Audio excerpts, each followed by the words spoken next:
কিসের আমলের অহংকার? যত আমল করুক না কেন, যত ইলম অর্জন করুক না কেন, শয়তানের মতো আবেদ আর ইলম অর্জনকারী কখনো হতে পারবে না। ক্ষমতার অহংকার করে, কত অহংকার করবে, ফেরাউনের মতো ক্ষমতাধর কখনো হইতে পারবে না। আল্লাহ তাআলা সবগুলোরে সাইজ করে দিয়েছে। এই অহংকার হলো এমন এক গুনাহ, আসমান জমিনে সংগঠিত প্রথম গুনাহ হলো এই অহংকার। হযরত আদম আলাইহিস সালামকে অহংকার কইরা ইবলিস সিজদা করে নাই। হযরত লোকমান ও সন্তানকে বলতেছে, সন্তান, মানুষের সাথে তুমি কখনো অহংকার করবা না। কেন অহংকার করবা না? শুইনা নাও, নবীজিও বলেন, লা ইয়াদখুলুল জান্নাতা মান কানা ফি কলবিহি মিসকালা হাববাতিন মিন কিবর। যার অন্তরের মধ্যে যাররা পরিমাণ অহংকার আছে, নবীজি বলেন ওই লোকটা জান্নাতে প্রবেশ করতে পারবে না। এজন্য ধনী তার সন্তানকে শিক্ষা দিবে যে গরিবের সাথে ভালো মতো কথা বলবা। আজকে যদি এই শিক্ষা থাকতো, সমাজের ব্যালেন্স ঠিক থাকতো, বেয়াদব সমাজে বাড়ত না। পরিবার থেকেই শিখায় না, শিখবে কোত্থেকে? ঠিক কিনা বলেন? শেখাতে হবে। বাবারে যেমন আচরণ করতে দেখে ও তো সেরকমই করবে, বরং তার দ্বিগুণ খারাপ করবে। তাই হযরত লোকমান মানুষের সাথে কেমন আচরণ করবে শিক্ষা দিয়ে বলেন, বাবা তুমি চেহারা অন্যদের দিকে ঘুরায় কথা বলবা না, তার মানে অহংকার করে কথা বলবা না। আর ওয়ালা তামশি ফিল আরদি মারহা, জমিনের মধ্যে অহংকার করে তুমি হাঁটবা না। আল্লাহ তাআলাও বলেন, ওয়ালা তামশি ফিল আরদি মারহা ইন্নাকা লান তাখরিকাল আরদা ওয়া লান তাবলুগাল জিবালা তুলা। আল্লাহ তাআলা বলেন, তুমি জমিনের উপরে দর্প ভরে হাইটো না। ইন্নাকা লান তাখরিকাল আরদা, তুমি কখনো তোমার পা দিয়ে জমিনকে বিদীর্ণ করতে পারবা না। বুক উঁচা করে হাঁটো, মাথা উঁচা করে হাঁটো। শুইনা রাখো, ওয়ালাং তাবলুগাল জিবালা তুলা, উচ্চতায় তুমি কখনো পাহাড় সম হইতে পারবা না। সেজন্য জমিনে নমনীয়তার সাথে মধ্যপন্থা অবলম্বন করে হাঁটার শিক্ষা হযরত লোকমান সন্তানকে দিচ্ছেন। সাথে সাথে বলতেছে, সন্তান, ইন্নাল্লাহা লা ইউহিব্বু কুল্লা মুখতালিন ফখুর। অহংকার কেন করবা না? শোনো, কারণ আল্লাহ তাআলা মুখতাল আর ফখুর এদেরকে ভালোবাসেন না। কুল্লুকুম রাঈনা ওয়া কুল্লুকুম মাসউলুনা আন রাঈয়াতিহি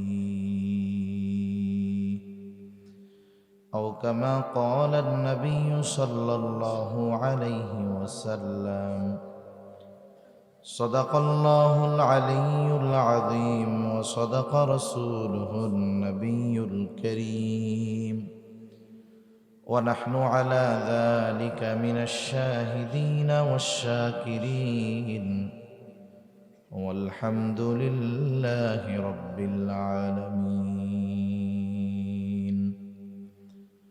সুবহানাকা লা ইলমা লানা ইল্লা মা 'আল্লামতানা ইন্নাকা আনতাল আলিমুল হাকীম।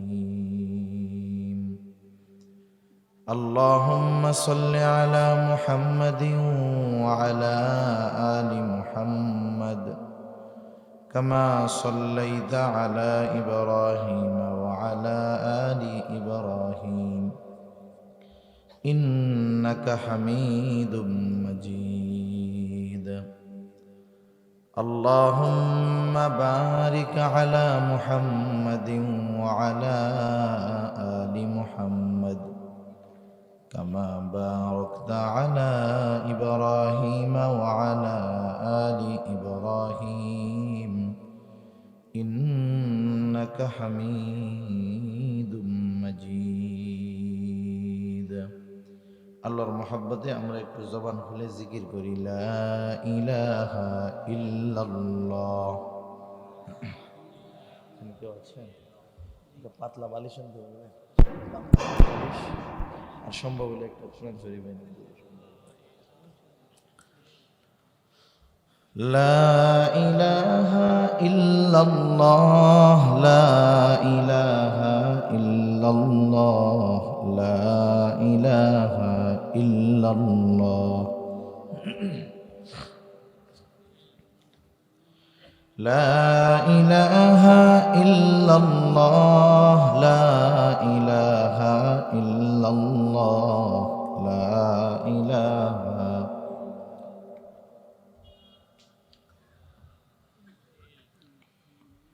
লা ইলাহা ইল্লাল্লাহ মুহাম্মাদুর রাসূলুল্লাহ সাল্লাল্লাহু আলাইহি ওয়াসাল্লাম।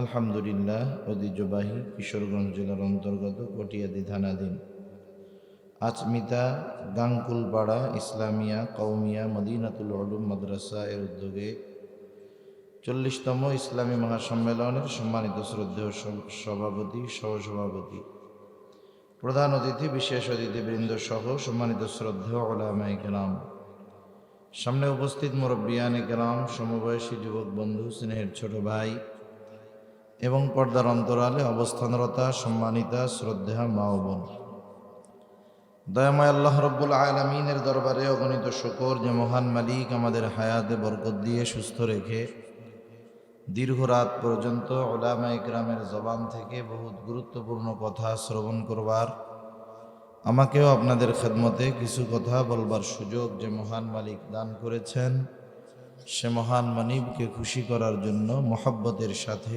জবান খুলে অন্তর থেকে আমরা একবার কালিমাতুশ শুকর পাঠ করি, আলহামদুলিল্লাহ। অগণিত দুরূদ ও সালাম সৈয়দুল আম্বিয়া, আশরাফুল আম্বিয়া, খাতামুল আম্বিয়া, ইমামুল মুরসালিন, রহমাতুল লিল আলামিন মুহাম্মাদুর রাসূলুল্লাহ সাল্লাল্লাহু আলাইহি ওয়াসাল্লামের উপর। যেহেতু রাত অনেক, শীতের দিন, 11টা মানে হলো গরমকালের প্রায় রাত 2টা, প্রায় রাত 2টা গরমকালের হিসাবে। সেই দীর্ঘ সময় এশার নামাজ হয়তো 7:15 বা 7টার সময় হয়েছে। দীর্ঘ সময় এক জায়গায় বসে থাকা এটা কষ্টকর ব্যাপার। আর একটা বিষয় হলো, রাত যত বেশি হয় মাহফিলে, অন্যান্যদের অবস্থা যা হোক তা হোক, নামাজিদের টেনশন তত বাড়ে, ঠিক কিনা বলেন? দেখবেন মাহফিলের মধ্যে অনেক জায়গায় দীর্ঘ রাত বয়ান চলতেছে, ওয়াইজ বলে চলবে, শ্রোতারা বলে হ্যাঁ চলবে। কতক্ষণ চলবে? বলে সারা রাত চলবে। যারা গলা ফাটায় বলে সারা রাত চলবে, একটাও ফজরের নামাজ পড়ে না, একটাও ফজরের নামাজ পড়ে না।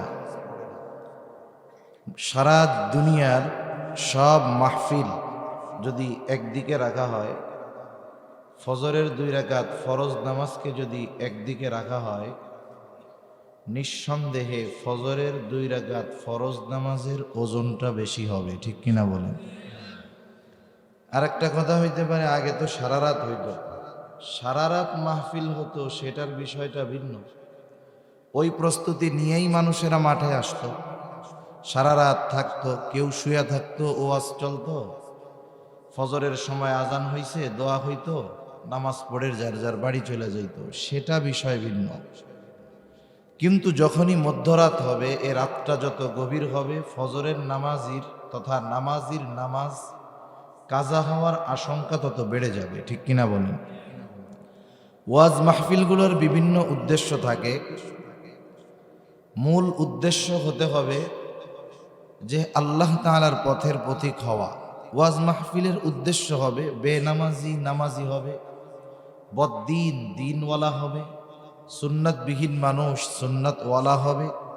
এটা হবে মূল উদ্দেশ্য। সাথে সাথে দ্বীনি প্রতিষ্ঠানের সাথে সম্পৃক্ত মাহফিলগুলো কিছু মাদ্রাসার কল্যাণের জন্য মানুষের কাছে কিছু বলা হয়, মানুষ ও মাদ্রাসার মহব্বতে, আল্লাহর মহব্বতে মানুষও কিছু সহযোগিতা করে। এটা হলো দ্বিতীয় সাবজেক্ট। কিন্তু প্রথম বিষয় হলো ওয়াজ মাহফিল আমলহীন মানুষ আমলি হবে, বেনামাজি নামাজি হবে, দিনহীন মানুষ দিনদার হবে, এটাই তো মূল উদ্দেশ্য নাকি?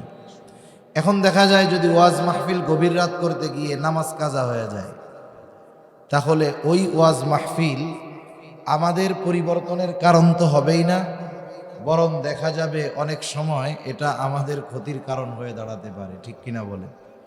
তো যাই হোক, আমি আপনাদের খেদমতে পবিত্র কোরআনুল কারীমের অন্যতম প্রসিদ্ধ এক সূরা লোকমান থেকে কয়েকটা আয়াত তিলাওয়াত করেছি। আল্লাহ তাআলার কাছে তৌফিক চাই, আয়াতগুলোকে সামনে রেখে আল্লাহ তাআলা কিছু কথা বলার সুযোগ আমাকে দান করেন, যে কথাগুলো আমাদের সবার দুনিয়া এবং আখিরাতের জন্য কল্যাণকর হয়। সকলে বলি আমিন। আসলে কিছু কথা না বললেই নয়, পোস্টারটা দেখাও কিছু কথা বলতে মন চাইতেছে।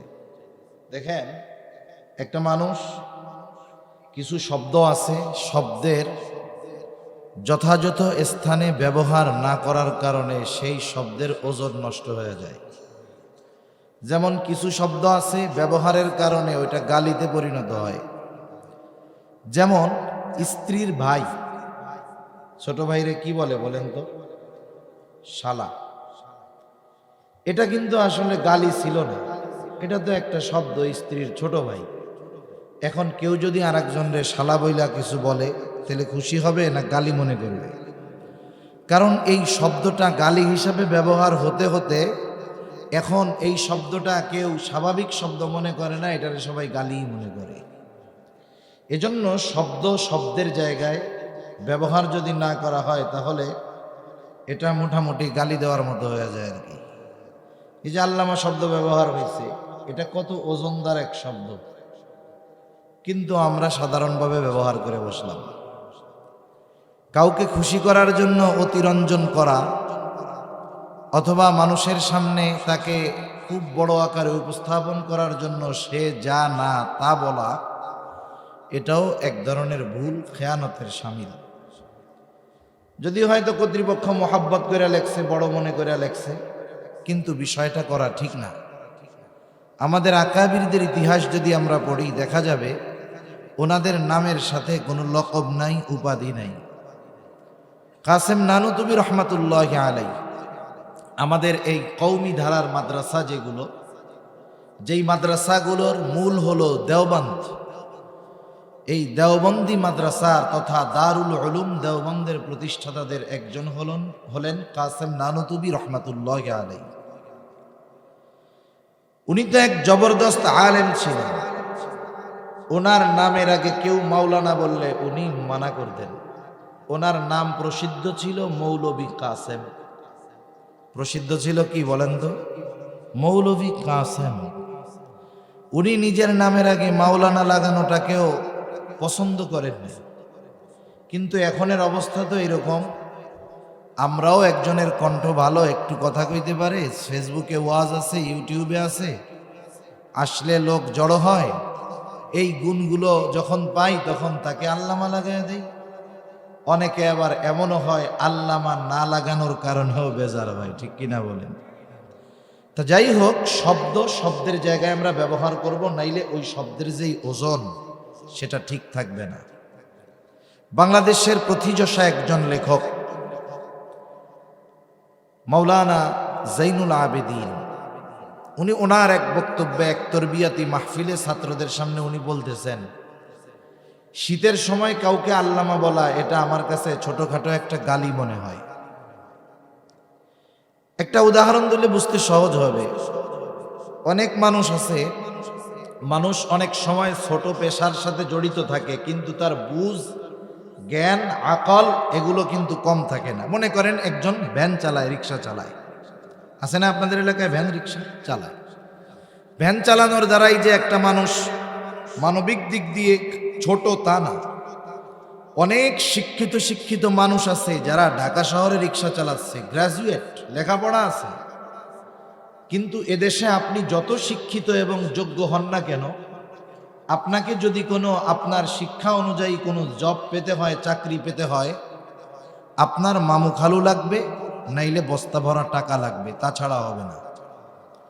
এইরকম অনেক মানুষ আছে ঢাকায় রিক্সা চালায়, ভালো রেজাল্ট করছে, ফলাফল ভালো, রিক্সা চালায়, এখন কেউ যদি ওই রিক্সাওয়ালারে ডাক দেয় পাইলট, সে তো শিক্ষিত মানুষ, বলেন তো রিক্সা চালায় শিক্ষিত মানুষ, পাইলট ডাক দিলে খুশি হবে না বেজার হবে? সে কি বলবে? ভাই দেখেন আমি রিক্সা চালাই, আপনি আমাকে রিক্সাওয়ালাই বলেন, এতে আমি খুশি হব। আপনি আমাকে পাইলট বলে অপমান করেন না। অথচ পাইলট হওয়ার জন্য কত টাকা লাগে। কেউ যদি বেসরকারিভাবে সিভিল এভিয়েশনের মাধ্যমে পাইলট হতে চায়, তাকে অর্ধ কোটি টাকার মতো খরচ করতে হবে, প্লাস মাইনাস কম বেশি কিছু লাগতে পারে। এখন ও যদি বলে বেটা মানুষ পাইলট হওয়ার জন্য কত কিছু ব্যয় করে, আমি তোকে বিনা খরচে পাইলট ডাকলাম, রাগ হস কেন? ও তো বুদ্ধিমান মানুষ। তখন কি বলবে? ভাই চালাই রিক্সা, রিক্সাওয়ালাই বলেন, আমার পাইলট হওয়ার দরকার নাই। এই শব্দে আপনি যদি আমাকে ডাকেন, মানুষ আমাকে পাগল বলবে, আরো অপমান করবে। সেজন্য শব্দের ব্যবহার যথাযথ স্থানে যদি প্রয়োগ না হয়, সেই শব্দ অনেক সময় গালিতে ভূষিত হয়ে যায়। আল্লাহ তাআলা আমাদের সব কিছুর আমানত হেফাজত করার তৌফিক আল্লাহ দান করুন, সকলে বলি আমিন। তা আমি আমার মূল আলোচনার দিকে যাই। আজকের শিক্ষা ব্যবস্থার অবস্থা আপনারা হয়তো ইতিমধ্যে জেনে গেছেন কম বেশি। আসলে শিক্ষা এটা হলো একটা তারবিয়াত। কিছু বিষয় আছে, কিছু বিষয়ের শিক্ষা আল্লাহ তাআলা মানুষকে সৃষ্টিগতভাবেই দান করেন। যেমন হযরত মূসা আলাইহিস সালাতু ওয়াস সালাম যখন ফেরাউনের কাছে দাওয়াত দিতে গেছে, আল্লাহ তাআলার ব্যাপারে দাওয়াত দিয়েছে, আল্লাহর রুবুবিয়তের ব্যাপারে দাওয়াত দিয়েছে। এখন মূসা আলাইহিস সালাতু ওয়াস সালামকে ফেরাউন জিজ্ঞাসা করতেছে, ক্বালা ফামার রাব্বুকুমা ইয়া মূসা। ফেরাউন তো নিজেকে বলে যে আনা রাব্বুকুমুল আ'লা, আমি হইলাম বড় রব। তাইলে তোমাদের দুইজনের রব আবার কে হে মূসা? তখন মূসা আলাইহিস সালাতু ওয়াস সালাম জবাব দিয়েছেন, রব্বুনাল্লাযী আ'তা কুল্লা শাইইন খালকাহু সুম্মা হাদা। আমাদের রব হলেন তিনি আল্লাযী আ'তা কুল্লা শাইইন খালকাহু সুম্মা হাদা, যিনি সব কিছু সৃষ্টি করেছেন এবং সকল সৃষ্টিকে যিনি পথ নির্দেশনা দিয়েছেন, হেদায়েত দিয়েছেন, তিনি হলেন আমাদের রব। তাহলে আল্লাহ রাব্বুল আলামিন শুধু সৃষ্টি করেন না, ওই সৃষ্টির পরবর্তী করণীয় কোনটা সেটাও তিনি শিখিয়ে দেন। সুবহানাল্লাহ বলেন। একটু চিন্তা করেন, যখন একটা মুরগি ডিম দেয়, ডিম দেওয়ার পরে অনেকগুলো ডিম একত্রে করে মুরগির তা বা ওম দেওয়া হয়। আপনাদের এলাকায় কি বলে? তা দেওয়া হয়। একটা মুরগি ধারাবাহিকভাবে 21 দিন ওই ডিম তা দেওয়ার পরে ওই ডিমের মধ্যে একটা কি হয়? বাচ্চা হয়। বলেন তো দুনিয়ার কেউ কি ডিমকে ফাটিয়ে ওই ডিমের মধ্য থেকে মুরগির বাচ্চাকে বের করে নাকি? বের করে না। ওই মুরগির বাচ্চা ডিমের মধ্যে থাকা অবস্থায় কিভাবে ডিম থেকে বের করতে হবে মুরগিও শিখায়া দেয় না, দুনিয়ার কোনো মানুষ শিখায়া দেয় না। ওই মুরগির ডিমের মধ্যে মুরগির বাচ্চা কিভাবে বের হবে তাকে যেটা শিখিয়ে দেন, যা লাগে সেটা যিনি শিখিয়ে দেন তিনি কে? আর একটু জোরে বলেন না কে? সেজন্য আল্লাহ তাআলা শুধু সৃষ্টি করেন তা নয়, আল্লাহ তাআলা সৃষ্টিকে পথও দেখায়। দেখবেন মুরগির বাচ্চা যখন ডিম থেকে বের হয়, ডিমের বিভিন্ন জায়গায় আপনি আঘাতের দাগ দেখবেন না। ও এমন একটা জায়গায় আঘাত করবে যেই জায়গায় আঘাত করার পরে ডিমটা ফেটে যাবে এবং ও বের হয়ে যেতে পারবে। এই যে নিখুঁতভাবে ডিমের কোন অংশে আঘাত করতে হবে, এটা কিন্তু তাকে কেউ শিখায়া দেয় নাই, শিখায়া দিয়েছেন কি? আল্লাহ তাআলা শিখিয়ে দিয়েছেন। এ কথা কেন বলতেছি? সৃষ্টিগতভাবে কিছু বিষয় আছে যেগুলো দুনিয়ার কাউকে শেখানো লাগে না। বয়স এবং সময়ের পরিবর্তনের সাথে সাথেই মানুষ সেগুলো শিখে যায় এবং ওই বিষয়গুলো শেখার যোগ্যতা তাকে দান করেন কে? আল্লাহ। এখন বলেন, যেটা সৃষ্টিগতভাবে আল্লাহ শিখায়া দিবে সেটা তো মানুষের শেখানোর দরকার নেই, দরকার আছে? দরকার নেই। দ্বিতীয় আরেকটা বিষয় হলো, কিছু বিষয়ের শিক্ষা আছে ঘরে, যেগুলো তারা মা বাবার থেকে শিখবে। এই শিক্ষাগুলো সৃষ্টিগতভাবেও আসে না, এই শিক্ষাগুলো প্রতিষ্ঠান থেকেও শিখতে হয় না। ওই শিক্ষাগুলো ঘর থেকে, মা বাবার থেকে, বড়দের থেকে, মুরব্বীদের থেকে সে শিখবে। এইরকম শিক্ষাগুলো শিক্ষা প্রতিষ্ঠানেও শেখানোর কোনো দরকার নেই। আর কিছু শিক্ষা আছে যেগুলো বাসায় থেকে শেখা যায় না, যেগুলো জন্মগতভাবেও শিখে না, ওই শিক্ষাগুলোই প্রতিষ্ঠানে শিক্ষা দিতে হয় এবং প্রতিষ্ঠান থেকে শিখতে হয়। ঠিক কিনা বলেন? যেমন আপনাদের আজকের সম্মানিত প্রধান অতিথি আলহাজ ডাক্তার মোহাম্মদ হাবিবুর রহমান, তিনি একজন ডাক্তার মানুষ। বলেন তো, উনি কি সৃষ্টিগতভাবে ডাক্তার হয়েছেন? পরিবার থেকে ডাক্তারি শিখেছেন? তাহলে ডাক্তারি শেখার জন্য ওনাকে যেতে হয়েছে কোথায়? প্রতিষ্ঠানে। ওখানে লেখাপড়া করে তিনি ডাক্তারি শিখেছেন। আচ্ছা, উনি যদি এই ডাক্তারি ঘরে বসে বসে শিখতেন, ওনার কাছে কোনো রুগী যাইতো? যাইতো না। তাহলে শিক্ষাকে যদি আমরা তিন ভাগে ভাগ করি, একটা হলো জন্মগত শিক্ষা, আর একটা হলো পারিবারিক শিক্ষা, আর একটা হলো প্রাতিষ্ঠানিক শিক্ষা। মনে রাখতে হবে, ফ্যাসাদ তো তখনই লাগবে যখন পরিবারের শিক্ষাটা প্রতিষ্ঠান দিতে যাবে, প্রতিষ্ঠানের শিক্ষাটা পরিবার দিতে যাবে, তখন হযবরল হবে, উল্টাপাল্টা হবে, শিক্ষা ব্যবস্থা ধ্বংস হবে, এবং ওই শিক্ষায় শিক্ষিত যারা, তারা আগামীতে এ জাতিকেও ধ্বংস করবে। ঠিক কিনা বলে? কেমনে বিছানায় ঘুমাইতে হয়, কেমনে কি করতে হয়, নির্ধারিত সময় আসলে প্রাপ্তবয়স্কা নারীরা কি করবে, মেয়েরা কি করবে, এসব শিক্ষা পরিবার থেকে হবে। কেমনে আলু ভর্তা বানাতে হবে, কেমনে ডিম রান্না করতে হবে, কেমনে তরকারি রান্না করতে হবে, এগুলো পরিবার থেকে শিখবে। প্রতিষ্ঠান থেকে যেগুলো শিক্ষা দেওয়ার, ওগুলোই শেখাতে হবে। তা না হলে কি হবে? এই যে সংঘর্ষের কারণে লেখাপড়াও হবে না, মান নষ্ট হবে, আগামী প্রজন্ম ধ্বংস হবে। ঠিক কিনা বলেন? আচ্ছা বলেন তো, আপনাদের ছোট ছোট বাচ্চা যারা আছে, স্কুলেও যায় নাই, ওদেরকে কি গরুর ডাক, ছাগলের ডাক শিখায় দেওয়া লাগে? আরে একটু বড় হলেই তো ছাগল দেখা ব্যবা করা শিখে যায়, একটু বুঝতে শিখলেই তো গরু দেখা বুঝে। গরু ডাকে কেমনে? কয় হাম্বা হাম্বা। কাক ডাকে কেমনে? বলে কা কা। এটা 3 বছর বয়সে শিখে।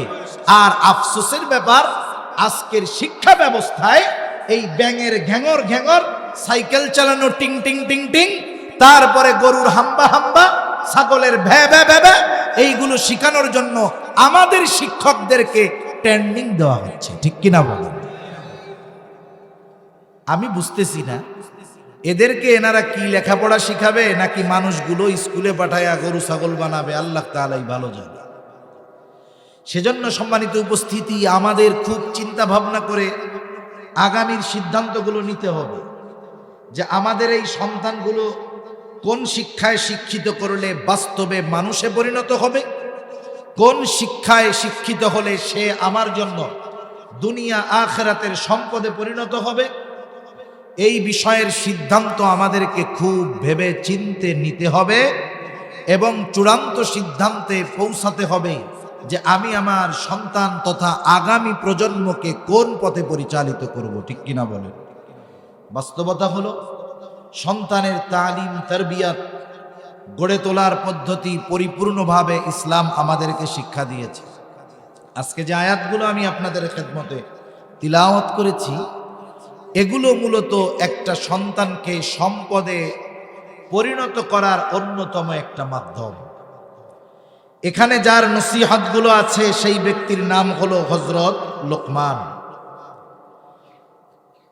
তাফসীরের মধ্যে আসছে তিনি একজন বিজ্ঞ লোক ছিলেন, তবে নবী ছিলেন না।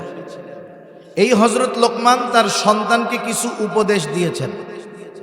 আল্লাহ তাআলার কাছে হযরত লোকমানের এই উপদেশগুলো এত পছন্দনীয় হয়েছে যে আল্লাহ তাআলা ওনার নামে একটা সূরা নাজিল করে, এবং উনি তার সন্তানদেরকে যেই উপদেশ দিয়েছেন সেই উপদেশগুলো এই সূরার মধ্যে আল্লাহ তাআলা নাজিল করেছেন। সুবহানাল্লাহ। এখান থেকে একটা বিষয় শিক্ষণীয়, বাবা নসিহত করতেছে সন্তানকে। এখানে যারা বাবা আছেন ভবিষ্যতে বাবা হবেন, যারা বাবা আছেন তারা সন্তানদের এই উপদেশগুলো দিবেন।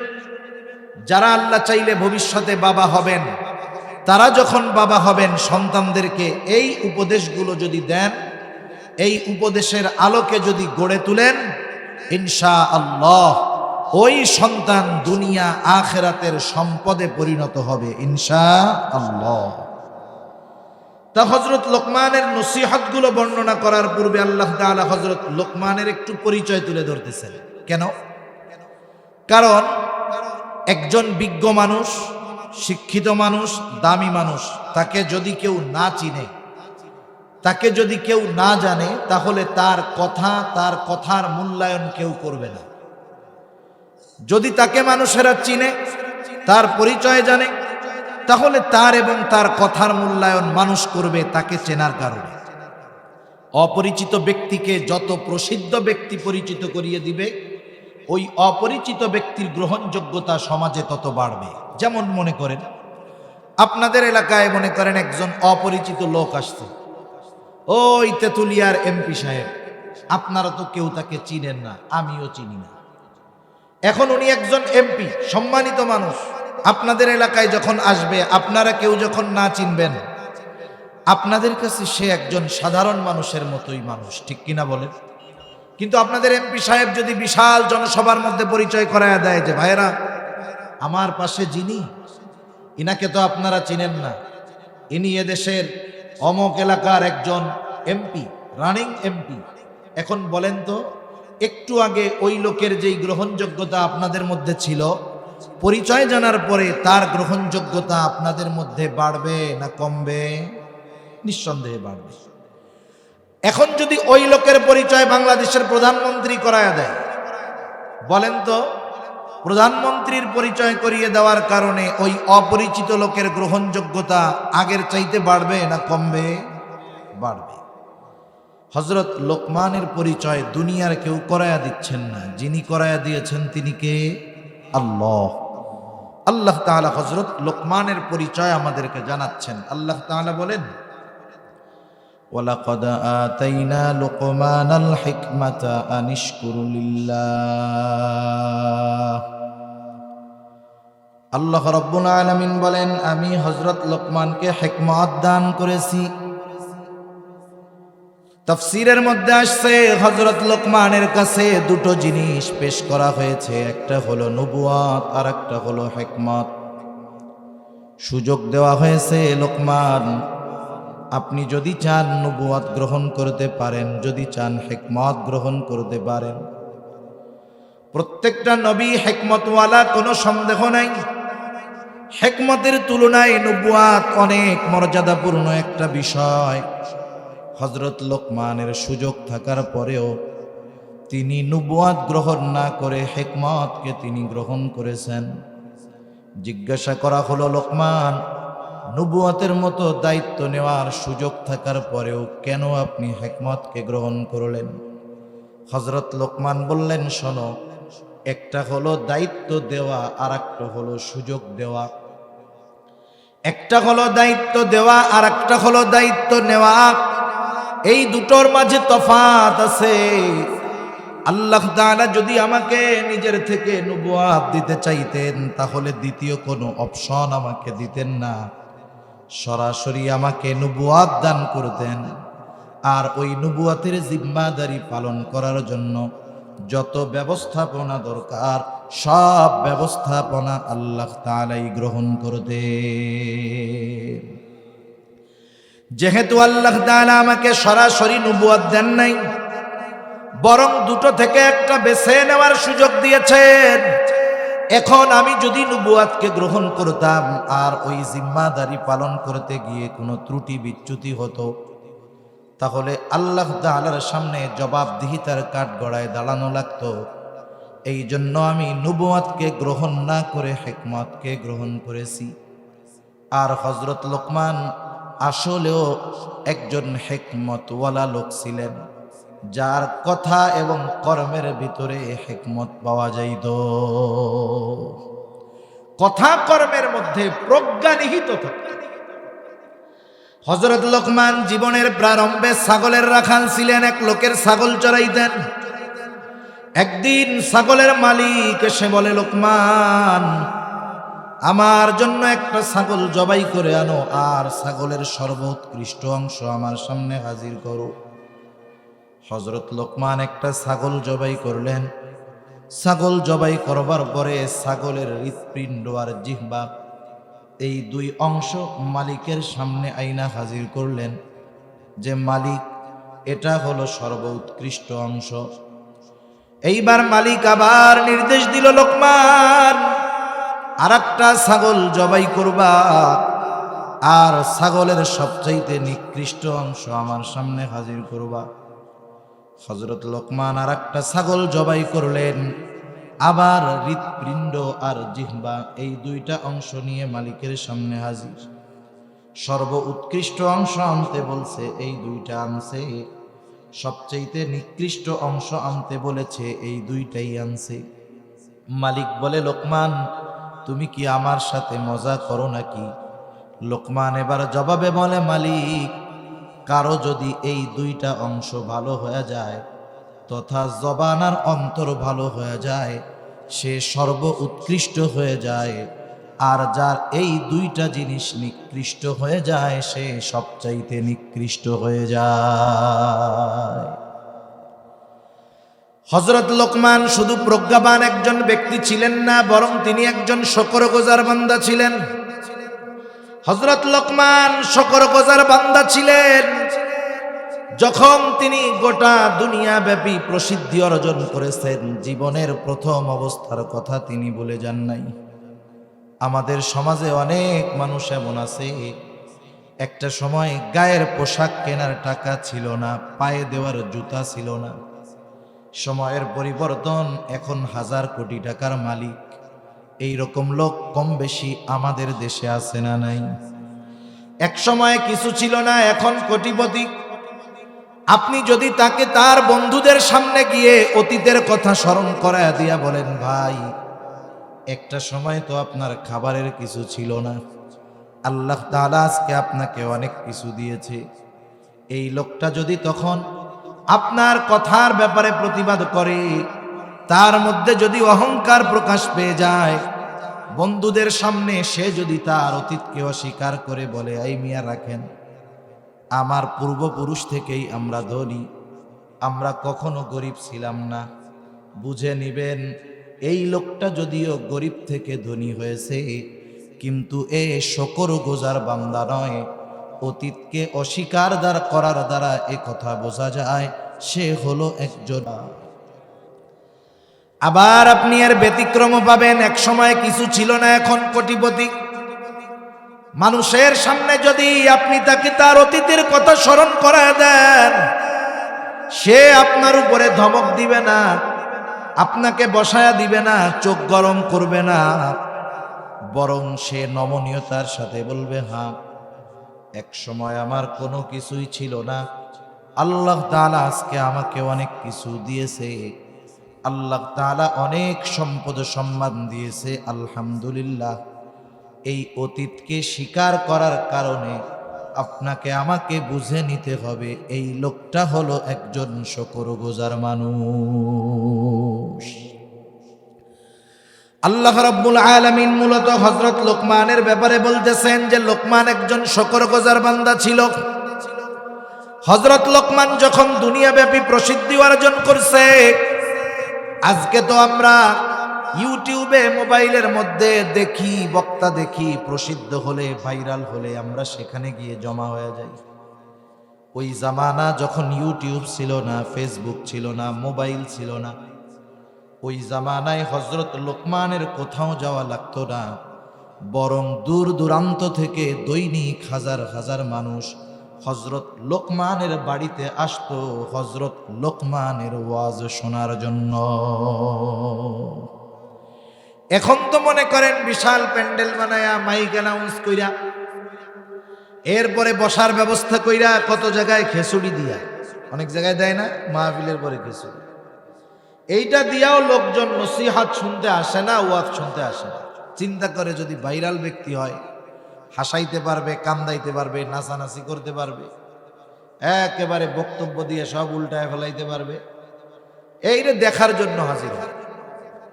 কিন্তু ওই সময় দৈনিক হাজার হাজার মানুষ দূর দূরান্ত থেকে হযরত লোকমানের বাড়িতে আসত ওয়াজ শোনার জন্য। হযরত লোকমান একদিন ওয়াজ করার জন্য দাঁড়াইছেন। ওয়াজ শুরু করার পূর্বে একজন শ্রোতা দাঁড়ায় বলে, লোকমান, আপনি ওয়াজ শুরু করার আগে আপনার কাছে আমার একটু প্রশ্ন আছে। হযরত লোকমান বললেন, হ্যাঁ বলো। লোকটা বলতেছি, আপনি কি সেই লোকমান নাকি যে একটা সময় আমার সাথে বাগানে বাগানে ছাগল চড়াইতো? হাজার হাজার মানুষের সামনে প্রশ্ন করছে।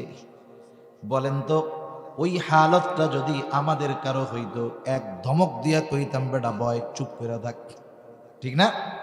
আমি না কইলেও দেখা যাইতো আমার কিছু সাঙ্গ পাঙ্গ যাইয়া ওরে টাইনা বাইর করে সাইজ করে দিত। কত বড় সাহস, হুজুর এই প্রশ্ন করতেছে। কিন্তু হযরত লোকমান রাগ হন নাই, তিনি সাথে সাথে বলেন, হ্যাঁ আমি সেই লোকমান যে এক সময় ছাগলের রাখাল ছিল, আমি সেই লোকমান। এইবার ওই লোকটা প্রশ্ন করতেছে, লোকমান, আপনি এত সম্মানের অধিকারী কেমনে হইলেন? তাফসীরের মধ্যে অনেকগুলো কারণ আসছে। তিনি বলেন, আমি এই রকম সম্মান অর্জনের পেছনে যেই কারণগুলো, স্বল্পে তুষ্টতা, অল্প কথা, এই রকম কয়েকটা বিষয় উল্লেখ করে তিনি বলেন যে হয়তো এই কারণে আল্লাহ তাআলা আমাকে এই সম্মান দান করেছে। এইরকম একজন জগৎ বিখ্যাত ব্যক্তি ছিলেন হযরত লোকমান। সাথে সাথে আল্লাহ তাআলা আমাদের জন্য শিক্ষণীয় বিষয় বর্ণনা করে বলেন, আমি হযরত লোকমানকে হিকমত প্রদান করেছি যাতে সে আমি আল্লাহর কৃতজ্ঞতা প্রকাশ করে। সাথে সাথে আল্লাহ তাআলা বলেন, ওয়ামান ইয়াশকুর ফাইন্নামা ইয়াশকুরু লিনাফসি, যে কৃতজ্ঞতা প্রকাশ করে সে সেটা নিজের জন্যই করে। কারণ কৃতজ্ঞতা প্রকাশ যদি আমরা করি তাহলে লাভ আল্লাহ তাআলার নয়, বরং ওই কৃতজ্ঞতার কারণে লাভ আমাদেরই হয়।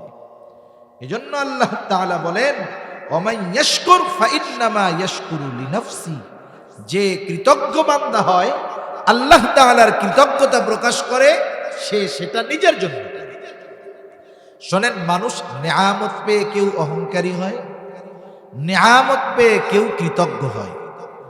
দুনিয়াতে কেউ নেয়ামত পেয়ে যদি অহংকারী হয়, তাহলে তার এমন পতন হয় যে একটা সময় তার নাম মুখে নেওয়ার মতো লোক দুনিয়ায় খুঁজে পাওয়া যায় না। আর যদি নেয়ামত পেয়ে কৃতজ্ঞ হয়, আল্লাহ তাআলা যুগে যুগে তার কথা মানুষের মুখে মুখে ছড়ায়া দেয়। সুবহানাল্লাহ বলে।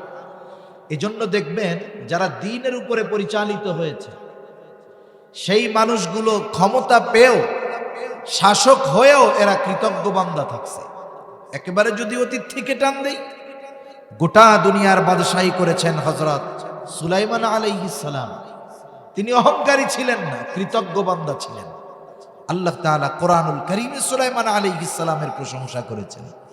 এরপরে আসেন শেষের দিকে, খলিফাতুল মুসলিমিন যারা ছিলেন হযরত উমর রাদিয়াল্লাহু তাআলা আনহু, অর্ধ জাহানের শাসক যাকে বলা হয়, ইনি এই ক্ষমতার নেয়ামত পেয়ে একেবারে যা মন চায় তাই বলেন নাই, তা করেন নাই, বরং প্রত্যেকটা সময় তিনি চিন্তা করতেন। হযরত উমর রাদিয়াল্লাহু তাআলা আনহু জীবনের শুরুতে বাপে পাঠাইছে উট চড়াইতে, উট চড়াইতে পারেন না, গার মধ্যে ছাগল ওই উটের পায়খানা টাইখানা লাগায় আসছে, বলে হায় তুমি এই উট চড়াইতে পারো না। বাবা তিরস্কার করছে, পিটানি দিছে। তিনি যখন খলিফাতুল মুসলিমিন তখন বলতেছেন এইগুলা, যে হায় রে, সেই ওমরকে আল্লাহ রাব্বুল আলামিন কত সুবিশাল এক এরিয়ার দায়িত্ব দিছে, সে কেমনে এটা পরিচালনা করে। সেজন্য নেয়ামত পাওয়ার পরে শুকরিয়া আদায় করলে লাভ আমাদের। আবার আল্লাহ তাআলা জানায় দেন, অহংকারীরা কিন্তু নেয়ামতের কৃতজ্ঞতা প্রকাশ করে না। এজন্য আল্লাহ তাআলা বলেন ওয়ামান কাফারা ফাইন্নাল্লাহা গনিয়্যুন হামিদ। আল্লাহ তাআলা বলেন আর যারা কুফরি করে আমি আল্লাহর কৃতজ্ঞতা প্রকাশ করে না তারা জেনে রাখুক আল্লাহ তাআলা হলেন সপ্রশংসিত অমুখাপেক্ষী এক মহান সত্তা। বিষয়টা এমন নয় যে ওনার প্রশংসা করলে ওনার লাভ হবে, ওনার প্রশংসা না করলে ওনার লস হবে, এই রকম বিষয়টা নয়। বরং প্রশংসা করলে লাভ আমাদের, না করলেও ক্ষতি আমাদের। আমরা এজন্য আল্লাহ তাআলার কাছে দোয়া করব যে আল্লাহ আপনি আমাদেরকে শুকরগুজার বান্দা হিসাবে কবুল করেন। সকলে বলি আমিন। এইবার আল্লাহ তাআলা হযরত লোকমান সন্তানদেরকে যেই নসিহত করেছেন সেই নসিহতগুলোর কথা বলেন। 4 ধরনের নসিহত হযরত লোকমান তার সন্তানদেরকে করেছে, আমরাও করব। সন্তানদেরকে নসিহত করার একটা সিস্টেম আছে, পদ্ধতি আছে। আমরাও সন্তানদের উপদেশ দেই, নসিহত করি, কিন্তু আমাদের উপদেশের ভাষা মাধ্যম সময় কোনো কিছুই ঠিক না থাকার কারণে সন্তানদের উপদেশ দেওয়ার পরেও সন্তানেরা আমাদের উপদেশ মোতাবেক চলে না। আমাদের দেশে সাধারণত সন্তানদের উপদেশ দেয় 2 সময়। কয় সময়? কথা বুঝতেছেন না ঘুম আসতেছে? একটু তাকবীর দেন তো, নারায়ে তাকবীর। আর একটু জোরে, নারায়ে তাকবীর। মাশাআল্লাহ। 2 সময় সন্তানদেরকে উপদেশ দেওয়া হয়। একটা হলো খাওয়ার সময়, আর একটা হলো টাকা দেওয়ার সময়। মনে করেন সন্তান বাবা যেভাবে চায় সন্তান সেভাবে চলে না। এখন বাবা অন্য রুমে আছে, ছেলে খাইতে আসছে, মা সুন্দর মতো খাওয়াইতেছে, মাছের মাথা প্লেটে উঠাইয়া দিয়ে বলে আব্বা খাও খাও। পাশের থেকে বাবা শুনছে যে ছেলেকে আদর করিয়া মা মাথা উঠায় খাওয়াইতেছে মাছের মাথা। এবার বাপ কি বলবে? খাওয়াও খাওয়াও, বাপের হোটেল তো, খাওয়াও। বলে কি বলে না? আর একবার কোন সময় উপদেশ দিবে? যখন মাস শেষে তার স্কুলের বেতন, টিউশনি করছে, স্যারের কাছে পড়ছে, এটার টাকা নিতে আসবে, তখন টাকা দিবে। আর কি বলবে? হ্যাঁ বাবার হোটেলে খাও, আর তোমার ওই যে অন্যান্য দাদাগোর সাথে গিয়ে আড্ডা দাও, যাও যাও, ধরো নাও না। এখন বলেন, আপনি তাকে বুঝাইলেন যে ওই লোকগুলার সাথে, ছেলেগুলার সাথে মিশবি না, আড্ডা দিবি না। আপনি তাকে মানা করছেন আপনার বাচন ভঙ্গির দ্বারা, কিন্তু বলেন তো ওইভাবে যদি আপনি ওদের মানা করেন তাহলে আপনার কথা কি সে শুনবে নাকি আরো অবাধ্য হবে? নিঃসন্দেহে আরো অবাধ্য হবে। তাহলে নসিহত কিভাবে করতে হয়? হযরত লোকমান যেভাবে করছে সেভাবে আমরা কেমনে করব? মনে করেন ছেলে খাইতেছে, আপনি কিচ্ছু বলবেন না, আপনিও আপনার ওয়াইফরে বলবেন তুমি ওই দিক যাও, আজকে আমি ওরে বাইড়া বাইড়া খাওয়াই। আপনি যখন নিজের হাতে গিয়া ওই ছেলের প্লেটে মাছের মাথা উঠাইয়া দিবেন, ও মনে মনে বলবে সূর্য কোন দিক দিয়ে উঠলো রে আজকে। ব্যাপারটা কি? কথাই কয় না, কথায় কথায় দমক, আর আজকে নিজের হাতে তরকারি তুলে দিচ্ছে, কাহিনী তো উল্টা পাল্টা। এবার আপনি খাওয়ান, আদর করে বলেন আব্বা খাও। এবার আপনি তারা একটু বলেন তোমার সাথে তো আমার একটু কথা আছে, 10টা মিনিট সময় হবে। এখন বলেন তো ছেলে কি বলবে? যে না আব্বা আমি খুব বিজি আছি, আমার আপনার সাথে কথা বলার টাইম নেই। এরকম বলবে নাকি? সেও এরকম বলবে না, বরং বলবে আব্বা ঠিক আছে। এবার আপনি খাওয়া দাওয়া শেষ, আপনার রুমে আপনি সন্তানটাকে নিয়ে বসেন। আপনি যে কথা বলতে চান তার আগে তাকে এমন কিছু কথা বলেন যে কথাগুলো তার স্মরণ নাই। আপনি তাকে বলেন বাবা তুমি তো আমার সেই সন্তান যে এক সময় দুনিয়ায় ছিলে না, তোমার জন্য আল্লাহ তাআলার কাছে কত দোয়া করেছি যে আল্লাহ আপনি আমাদেরকে একটা সন্তান দেন, যেই সন্তান আমাদের চক্ষু শীতলকারী হবে। আল্লাহ তাআলার কাছে দোয়া করতে করতে একটা সময় আল্লাহ তাআলা তোমাকে তোমার মায়ের পেটে দিলেন।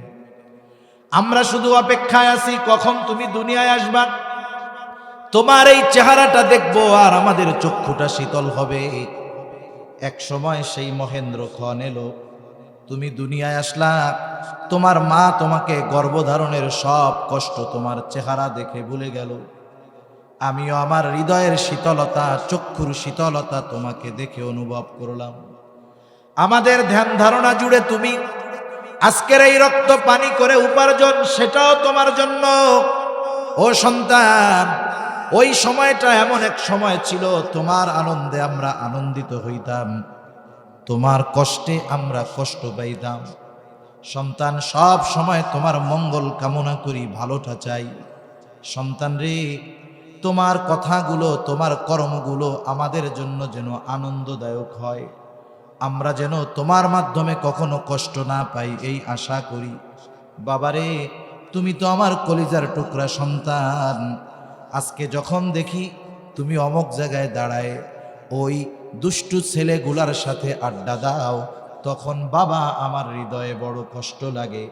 আমার তোমার কাছে একটা অনুরোধ, তুমি আজকে থেকে ওই খারাপ মানুষগুলোর সাথে মিশবা না। বলেন তো, আপনি ধমক দিয়া যদি বলতেন ওদের সাথে মিশবি না, আর যদি এইরকম একটু আবেগ দরদ মোহাব্বত নিয়ে সন্তানকে মানা করতেন, বলেন তো প্রথম পদ্ধতিতে কাজ হইতো নাকি দ্বিতীয় পদ্ধতিতে কাজ হইতো? এই জন্য হযরত লোকমান সন্তানকে নসিহত করতেছেন যেই ভাষায়, আরবি ভাষার শাব্দিক অর্থ দ্বারা ওই ভাষার গভীরতা উপলব্ধ করা যায় না, উপলব্ধি হয় না। কিছু শব্দ আছে যার অর্থ লেখে দেখা যায়, বলা যায়, কিন্তু ওই শব্দের মর্মার্থ বোঝার জন্য হৃদয়ে দরকার হয়।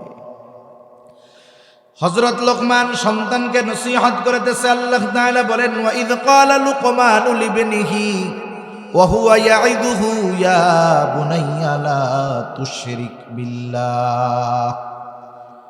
আল্লাহ তাআলা বলেন, হযরত লোকমান তার সন্তানকে বলতেছে, ওয়া হুয়া ইয়াইদুহু, সে তার সন্তানকে ওয়াজ করতেছে।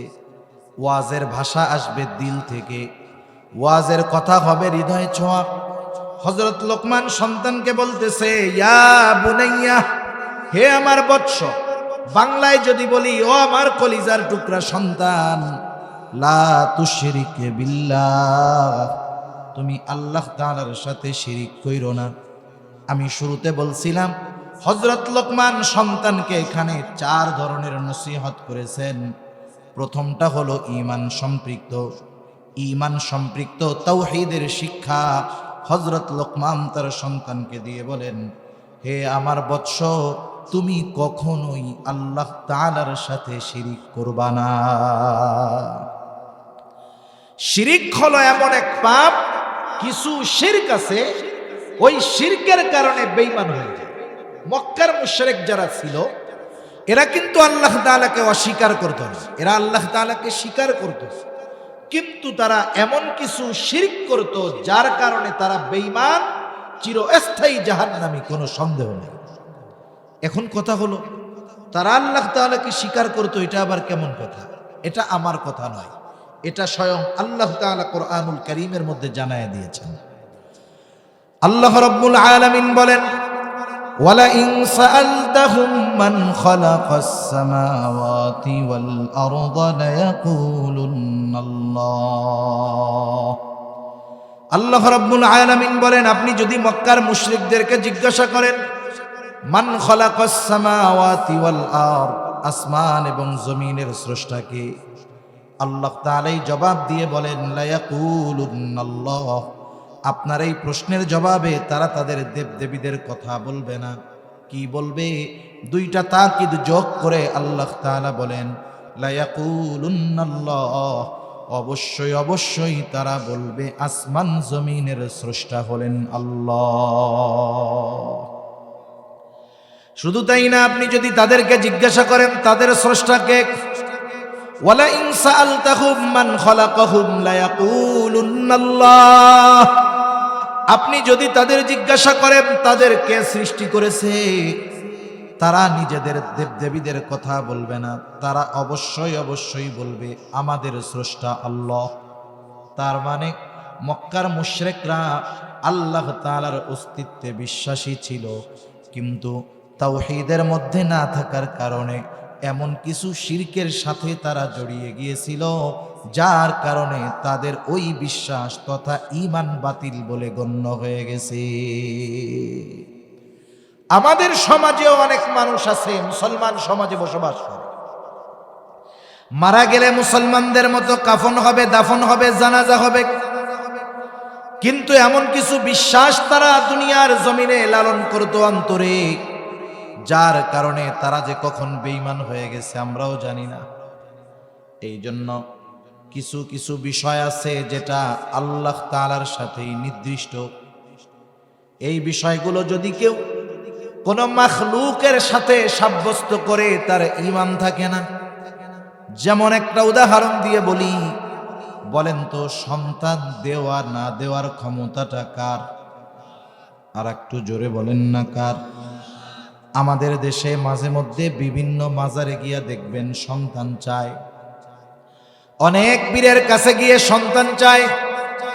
ও যদি অন্তরে এই বিশ্বাস লালন করে মাজারে শুয়ে থাকা ওই ব্যক্তি সন্তান দেওয়ার ক্ষমতা রাখে, কোন পীর সন্তান দেওয়ার ক্ষমতা রাখে, মনে রাখতে হবে এর মধ্যে আর আবু জেহেলের মধ্যে কোনো তফাৎ না। এটাও আবু জেহেলের মতো বেঈমান, যদিও আল্লাহকে মানে। সেজন্য সন্তানদেরকে আগে ঈমানের শিক্ষা দেওয়ার দরকার, তাওহীদের শিক্ষা দেওয়ার দরকার, শিরিক থেকে বাঁচার শিক্ষা দেওয়ার দরকার। সন্তানদেরকে এই শিক্ষায় গড়ে তোলার দরকার যে সন্তান দুনিয়ার যা কিছু প্রয়োজন সব আল্লাহর কাছে চাইবা, কোনো মাখলুককে আল্লাহর সমকক্ষ হিসাবে দাঁড় করাইবা না। এই জন্য হযরত লোকমান সন্তানকে প্রথম শিক্ষা দিয়েছেন তাওহীদের শিক্ষা, ঈমানের শিক্ষা। সাথে সাথে বলতেছেন, ও আমার সন্তান শুইনা নাও, ইন্নাশ শিরকা লাযুলমুন আযীম। শিরক হলো এক মহা জুলুম, মহা অন্যায়। কারণ আল্লাহ তাআলা সব পাপগুলো ক্ষমা করে দেওয়ার ঘোষণা দিয়েছেন, কিন্তু কেউ যদি আল্লাহ তাআলার সাথে শিরিক করে, তাওবা যদি না করে, ক্ষমা হবে না, ঠিকানা হয়ে যাবে জাহান্নাম। একজন সন্তানের জন্য সর্বোচ্চ কল্যাণকামী হবে তার বাবা। আমরা তো মনে করি সন্তানদেরকে বড় লেখাপড়া শিখিয়ে বড় গ্র্যাজুয়েট বানাতে পারলে, বিসিএস ক্যাডার বানাতে পারলে আমরা সন্তানের জন্য বড় কল্যাণকামী হলাম। বিষয়টা এমন নয়। আপনি যদি শুরুতে সন্তানকে জাহান্নাম থেকে বাঁচার রাস্তায় পরিচালনা করতে পারেন, ওই রাস্তা যদি তাকে চেনায় দিতে পারেন, তাহলেই আপনি মূলত সর্বোচ্চ কল্যাণকামী অভিভাবক, না হলে নয়। তাহলে 1 নম্বর শিক্ষা হবে সন্তানদের ঈমানের শিক্ষা। 2 নম্বর আল্লাহ তাআলার ক্ষমতা, কুদরতের শিক্ষা সন্তানদেরকে দিতে হবে। এই বিশ্বাস তাদের অন্তরের মধ্যে লালন করাতে হবে যে সন্তান, তুমি আমার সামনে যত ভালোই থাকো না কেন, আমার সামনে যতই পাপ কাজ থেকে বিরত থাকো না কেন, তুমি যদি আমার চোখের অগোচরে কোনো পাপ করো, অন্যায় করো, আমি কিন্তু দেখব না। কিন্তু পৃথিবীর যেখানেই তুমি থাকো না কেন, আল্লাহ তাআলা হলেন এমন মহাপরাক্রমশালী, তুমি পৃথিবীর যেখানেই গিয়ে অন্যায় অপরাধ করো না কেন, আমি না জানলেও সেই অন্যায়ের খবর যিনি জানবেন তিনি কে? প্রথমে আল্লাহ তাআলার প্রতি বিশ্বাস, এরপরে আল্লাহর কুদরতের প্রতি বিশ্বাস আনায়ন করাতে হবে সন্তানদের। হযরত লোকমান সন্তানদেরকে সেই উপদেশ দিয়ে বলেন, ইয়া বুনাইয়া ইন্নাহা ইন তাকু মিসকালা হাববাতিন মিন খারদালিন ফাতাকুন ফি সখরাতিন আও ফিস সামাওয়াতি আও ফিল আরদি ইয়াতি বিহাল্লাহ। হযরত লোকমান তার সন্তানকে বলতেছে, হে আমার বৎস, তোমার কোনো আমল, সেই আমলটা নেকের কাজ হোক আর গোনার কাজ হোক, তোমার ওই আমলটা যদি তুমি কোনো পাথরের মধ্যেও করো, আকাশেও করো, জমিনেও করো, তুমি যেখানেই করো না কেন, আর তোমার ওই আমলটা যদি সরিষা দানা পরিমাণ হয়, পাথরের মধ্যে করো আর আসমানে করো আর জমিনে করো, তোমার ওই আমলটা কিয়ামতের দিন যিনি হাজির করবেন তিনি কে? হযরত আনাস রাদিয়াল্লাহু তাআলা আনহু থেকে বর্ণিত হাদিস, নবীজি বলেন, দুনিয়াতে কেউ যদি এমন কোন পাথরের মধ্যে কোনো আমল করে, কেমন পাথর? যেই পাথরের দরজাও নাই, জানালাও নাই, যেই পাথরে ঢোকারও ব্যবস্থা নাই, বের হওয়ারও ব্যবস্থা নাই, ওই পাথরের মধ্যে যাওয়াই তো অসম্ভব। কেউ যদি ওই অসম্ভবকে সম্ভব করে ওই পাথরের মধ্যে গিয়েও যদি কোনো আমল করে, সেটা নেক আমল হোক আর বদ আমল হোক, নবীজি বলেন ওই ক্ষুদ্র আমলটা ওই পাথরের মধ্য থেকেও আল্লাহ তাআলা হাজির করবে। একটু চিন্তা করেন, আমি আপনি যদি ছোট থাকতেই সন্তানদের অন্তরে এই বিশ্বাস ঢুকিয়ে দিতে পারি। ছোটবেলার কিছু বিশ্বাস আছে যেগুলো বড় হওয়ার পরেও থেকে যায়। শিশুকালের শিক্ষা হলো পাথরে খোদাই করার মতো। মাঝে মধ্যে আপনারা হয়তো দেখেন খবরে যে অমুক জায়গায় এক শিলালিপি পাওয়া গেছে, পাথরের উপরে লেখা আর কি, এটা 15,000 বছর আগের লেখা, অথচ লেখাটা না বুঝলেও স্পষ্ট দেখা যাইতেছে, হয়তো ভাষা আমরা বুঝি না বিদায় পড়তে পারতেছি না। তাহলে পাথরে খোদাই করা লেখা হাজার হাজার বছরে নষ্ট হয় না। ওই রকম শিশু মননে ছোট থাকতে যেই বিশ্বাস ওই বাচ্চার অন্তরে ঢুকায়া দেওয়া হয়, ও যত বড় হোক, যত পাপাচারের মধ্যে যাক না কেন, ওই বিশ্বাস তার অন্তরের মধ্যে থেকে যায়। ঠিক কিনা বলেন? মাটি যখন নরম থাকে, আগে তো মাটির তৈজসপত্র ছিল, মাটির পাত্রে রান্না হতো, মাটির পাত্রে খাওয়া হতো। এখন কিন্তু মাটির পাত্রে খাওয়া এটা ফ্যাশন হয়ে গেছে। দেখবেন অনেক জায়গায় বড় বড় রেস্টুরেন্টে মাটির খোরার মধ্যে খাওয়ান দেয়। অনেক জায়গায় চায়ের দোকানে কাঁচের কাপে খাবেন 20 টাকা চা, মাটির কাপে খাবেন 50 টাকা। আগে মানুষ এমনিই মাটির গ্লাসে খাইতো, মাটির প্লেটে খাইতো, মাটির পাতিলে রান্না করত, তখন আর এত রোগ টোক ছিল না। তা যাই হোক, ওই মাটি যখন কাদা থাকে, নরম থাকে, এই মাটির পাতিল টাতিল যারা বানায়, আপনাদের এলাকায় কি বলে? কুমার। দেখবেন কুমার একটা চাকা ঘুরায়, কোনো মেশিন টেশিন নেই, ওই নরম মাটি চাকার উপরে দিয়ে হাতের নিপুণ কৌশলে কত সুন্দর সুন্দর জিনিস সে বানায় ফেলে। এখন ওই কুমার যত অভিজ্ঞ হোক, বলেন তো, মাটি যদি একটু শক্ত হয়ে যায়, সে যত অভিজ্ঞ হোক, সে কি ওই মাটির দ্বারা একেবারে হাতের নৈপুণ্যতা দেখিয়ে সুন্দর সুন্দর পাত্র বানাতে পারবে? পারবে না। আপনি যত ভালো শিক্ষিত অভিজ্ঞ অভিভাবক হন না কেন, আপনি যদি সন্তান ছোট থাকা অবস্থায় দিন না শেখান, আপনি যাই হন না কেন, আল্লাহর ওলি হন না কেন, ওই সন্তান যখন বড় হয়ে অন্য পথের পথিক হবে, আপনি আপনার জ্ঞান দিয়ে, ক্ষমতা দিয়ে ওই পথ থেকে ফিরিয়ে আনা আপনার জন্য সহজ হবে না। এজন্য এই বাচ্চাগুলো কাদামাটির মতো, কাদামাটির মতো। এখন যদি ওদের অন্তরে আল্লাহর প্রতি এই দৃঢ় বিশ্বাস ঢুকিয়ে দেওয়া যায়, তাহলে ও যেখানেই যাক এই বিশ্বাস তার অন্তরে থাকবে। যেমন ভাবে পাথরের উপরের লেখা হাজার বছর পরেও নষ্ট হয় না। আরবিতে একটা প্রবাদ আছে, কুল্লু শাইইন ইয়ারজিউ ইলা আসলিহি, প্রত্যেকটা জিনিস তার মূলের দিকে ফিরে আসে। এই বিশ্বাস হৃদয়ে লালনকারী সন্তান বড় হওয়ার পরেও, আল্লাহ না করুক, যদি কখনো পথভ্রষ্ট হয়েও যায়, একটা সময় এই শিক্ষা তাকে আবার তার যথাযথ স্থানে ঈমানের উপরে ফিরিয়ে আনবে ইনশাআল্লাহ। তাহলে সন্তানদের এই শিক্ষা দেওয়া, তুমি যেই আমল করো না কেন, যেখানে করো না কেন, আমি যদিও তোমার ওই কর্মের ব্যাপারে না জানি, কিন্তু জানেন কে? আরো জোরে বলেন না কে? সন্তানকে এই শিক্ষা আমাদের দিতে হবে। কেন? ইন্নাল্লাহা লাতীফুন খবীর, আল্লাহ তাআলা হলেন সূক্ষ্মদর্শী। শুধু তাই না, সব কিছুর খবর তিনি জানেন। তাহলে সন্তানকে 4 শিক্ষার প্রথম শিক্ষা হলো ঈমানের শিক্ষা, দ্বিতীয় শিক্ষা হলো আল্লাহ তাআলার ক্ষমতা কুদরতের শিক্ষা। এইবার যখন ঈমান আর কুদরত, কোন মুফাসসির বলেন দুটোর দ্বারা উদ্দেশ্য হলো ঈমান আকীদা। এই ঈমান আকীদার শিক্ষা যখন ঠিক হয়ে যাবে, এইবার তাকে শিক্ষা দিতে হবে আমলের শিক্ষা।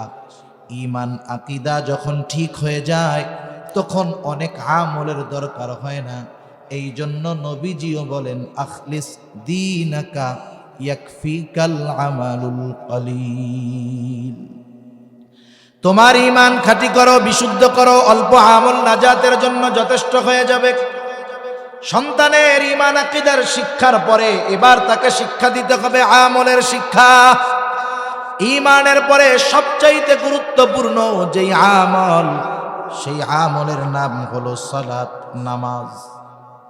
রাসূলুল্লাহ সাল্লাল্লাহু আলাইহি ওয়াসাল্লাম জানায় দেন, তোমরা তোমাদের সন্তানদের 7 বছর বয়স যখন হবে নামাজের জন্য আদেশ দাও।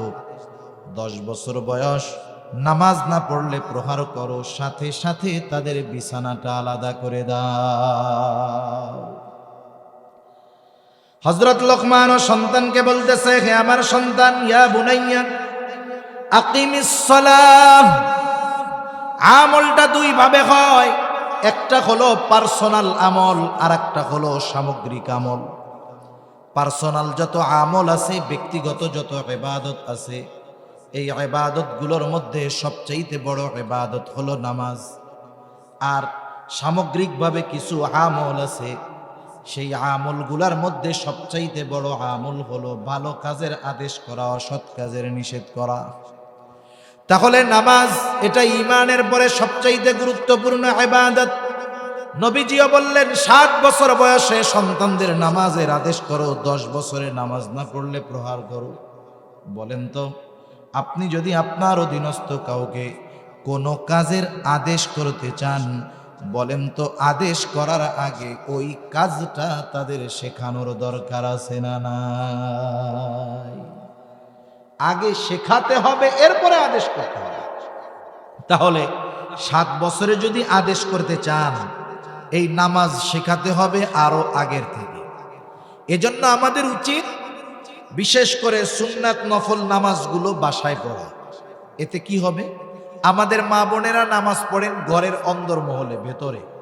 ছোট ছোট বাচ্চা যারা, ওরা ভেতরে পছন্দ করে না, ওরা বাইরে থাকতে পছন্দ করে বেশি।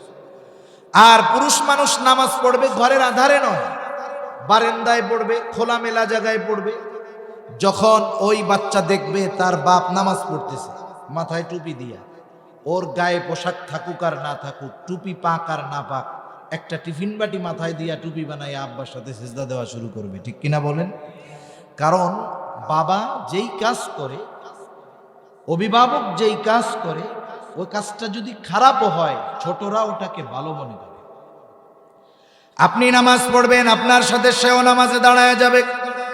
আপনি সিজদায় গেলেন, হয়তো ঘাড়ের উপরে উঠা খেলা শুরু করবে।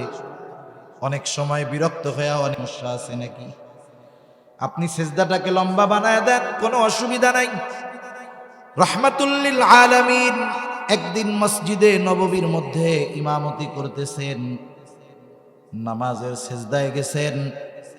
রাসূল আকরাম সাল্লাল্লাহু আলাইহি ওয়াসাল্লামের নাতি হুসাইন রাদিয়াল্লাহু তাআলা হুজুরের মেহরাবের সাথেই একেবারে বাসার দরজা, নাতি লাফ দিয়া নবীজির ঘাড়ের উপরে উঠা গেছে। কারণ হযরত হুসাইন রাদিয়াল্লাহু তাআলা আনহু নবীজির ঘাড়ে উঠতেন। নবীজি ঘোড়া সাজত, মনে করছে নানা মনে হয় ঘোড়া হইছে, এবার ঘাড়ের উপরে উঠা খেলা শুরু করছে।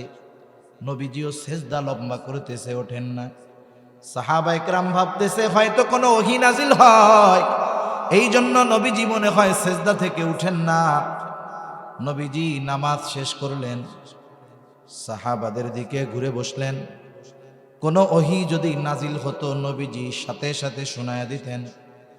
কারণ নবীজি যখন কোনো ওহী নাজিল হতো, উপস্থিত সাহাবীদের সামনে তিলাওয়াত করতেন এবং কাতেবে ওহী তথা ওহী লেখার দায়িত্বে যারা থাকতো তাদেরকে বলে দিতেন, এই অংশটা অমুক সূরার পরে লেখো, এই অংশটা ওই জায়গায় যুক্ত করো। কিন্তু নবী তো কিছু বলেন না। তাহলে সেজদা এত লম্বা করার কারণ কি? নবীজিকে একজন সাহাবী জিজ্ঞাসা করে, ইয়া রাসূলুল্লাহ, ওই সেজদাটা আপনি এত লম্বা করলেন কারণ কি? কোনো ওহী নাজিল হয়েছে নাকি?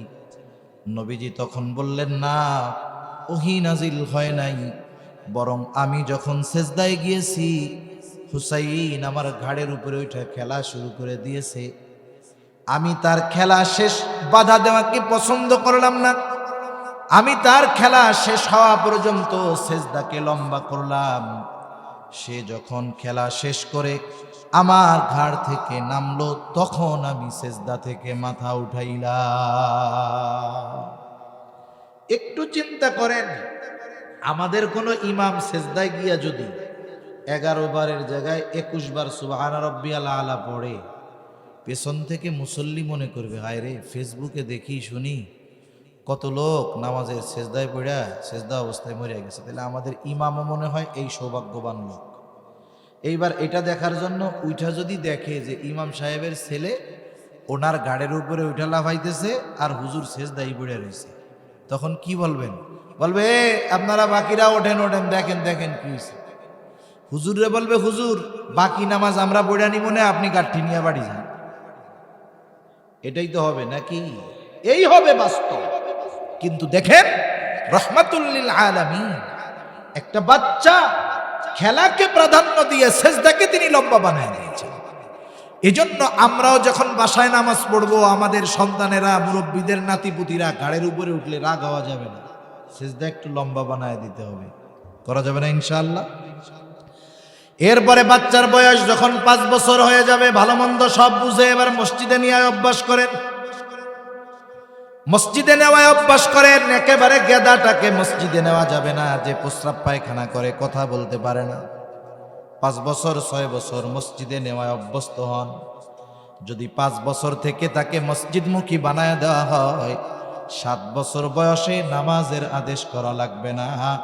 ওই ছেলেটা 7 বছর বয়সে পাক্কা নামাজি হয়ে যাবে। এই মাদ্রাসায় তো এরকম ছোট ছোট বাচ্চা যে আসতে দেখলাম যে ভিতরে একটা শুয়ে আছে, ওর বয়স মনে হয় 5 বছর হবে না, 5 বছর হইতে পারে। তাইলে এই যে ছোট বাচ্চাটা, এই যে ছোট ছোট বাচ্চারা জানাজার নামাজ পড়ানো দেখাইছে, দেখছেন না আপনারা? জানাজার নামাজ পড়ানো দেখাইছে। কত নামাজি আছে যদি ইন্টারভিউ নেই, যে ওই যে জানাজার চতুর্থ তাকবীরের আগে যে দোয়াটা পড়ে আল্লাহুম্মা গফিরলি হাইয়িনা, একটু পড়ে শোনান তো। কত মুসল্লির মুতু ধরে বসবে, একেবারে দৌড় দিয়ে পালাবে, ডায়াবেটিক্সের চাপ দিবে। অথচ দেখেন ওই ছোট বাচ্চা জীবনের যা কিছু প্রয়োজন সব কিছু পারে। সেজন্য আমার ভাইয়েরা, আমাদের সন্তানদেরকে নামাজে অভ্যস্ত করতে হবে, সন্তানদেরকে নামাজের শিক্ষা দিতে হবে। কারণ আমি নামাজি, ঘরের মানুষ নামাজি, সবাই যদি নামাজি হয়ে যায়, আখেরাতে জান্নাত পাওয়া যাবে, জাহান্নাম থেকে বাঁচা যাবে। ঘরের সব মানুষ মুসল্লি হয়ে যাওয়ার কারণে আসমানওয়ালা রিজিকের মালিক বরকতময় রিজিকও দান করবে। তাহলে হযরত লোকমান সন্তানকে ইবাদতের শিক্ষা দিচ্ছেন। প্রথমে ইবাদত, সন্তান নামাজ কায়েম করো। 2 নাম্বার আমরু বিল মা'রুফ ওয়ানহা আনিল মুনকার। ও আমার সন্তান, ভালো কাজের আদেশ করো, সৎ কাজের নিষেধ করো। আমরা হলাম শ্রেষ্ঠ উম্মত, শ্রেষ্ঠ নবীর শ্রেষ্ঠ উম্মত। এটা মৌখিক দাবির বিষয় নয়। শ্রেষ্ঠ উম্মত হিসাবে অভিহিত হব তখন কখন? আল্লাহ তাআলা বলেন, কুনতুম খায়রা উম্মাতিন উখরিজাত লিন-নাস তা'মুরুনা বিল মা'রুফি ওয়া তানহাউনা আনিল মুনকার। আল্লাহ তাআলা বলেন, কুনতুম খায়রা উম্মাতিন উখরিজাত লিন-নাস, তোমরা হলে সর্বোত্তম উম্মত, তোমাদেরকে মানুষের কল্যাণের জন্য বাহির করা হয়েছে। আমরা যদি জিজ্ঞাসা করি আল্লাহ কিসের মধ্যে মানুষের কল্যাণ, আল্লাহ তাআলা বলেন, তা'মুরুনা বিল মা'রুফ ওয়া তানহাউনা আনিল মুনকার, তোমরা ভালো কাজের আদেশ করো, অসৎ কাজের নিষেধ করো। এর মধ্যেই হলো সবচাইতে বড় কল্যাণ। আর এই কাজ যারা যথাযথভাবে করবে, এরাই হবে শ্রেষ্ঠ মানুষ, শ্রেষ্ঠ উম্মত। তাহলে এই কাজের দ্বারা শ্রেষ্ঠ উম্মত হওয়া যায়। এখন এই কাজ করতে গেলে বাধা, জেল, জুলুম, নির্যাতন আছে না নাই? আছে। যদি সব ভালো কথাগুলো আমরা বলি, আমাকেও জেলে যাইতে হবে। সব খারাপ কাজ থেকে যদি নিষেধ করি আমাদের উপরে বিপদ আসবে। এজন্য হযরত লোকমান সন্তানকে এটাও জানায় দেয়, সন্তান, ভালো কাজের আদেশ, অসৎ কাজের নিষেধ, এটা কিন্তু কঠিন এক ব্যাপার, বড় এক ব্যাপার।